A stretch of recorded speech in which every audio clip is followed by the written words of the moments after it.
On any given day, Christine Garcia is prepared to respond to the worst as an accident investigation officer for the San Diego Police Department. You can hold that perimeter. We have But under the badge is a 32-year-old officer who has struggled with gender identity for years. I knew I was different since I was a child.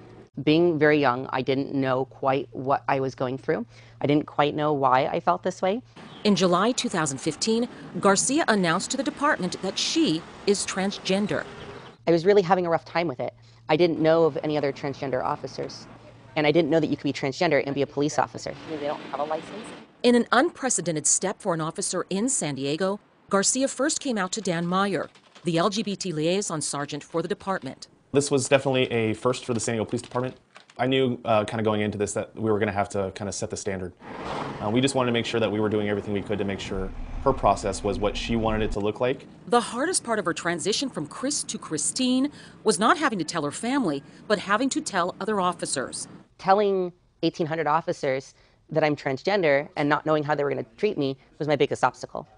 I really didn't know if I was going to lose all respect from them, because here I was going from masculine to feminine in a primarily masculine profession.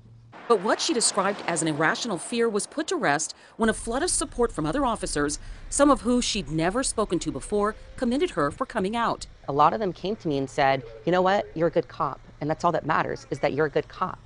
It was very inspiring to me.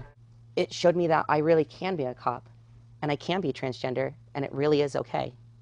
Finally coming out to her peers opened new doors for her. Christine, how are you? I'm good, how are you? Good to see you. Both during and after her transition, she often looked to the center, a place for LGBT community members for support. Everybody deserves to be treated respectfully. Now she's hoping to offer that support to others. Christine was really a great proponent of herself and the transgender community in opening up herself to questions and clarification with regard to what a transgender individual is and experiences. When we talk about them being a victim, And really, Christine has become a voice for the transgender community. being the first was not easy. And she plans to use that voice to help others who might be going through a similar process. It's so painful for me. I took it upon myself to get involved in the community because I care about my community. It's the community that I work for.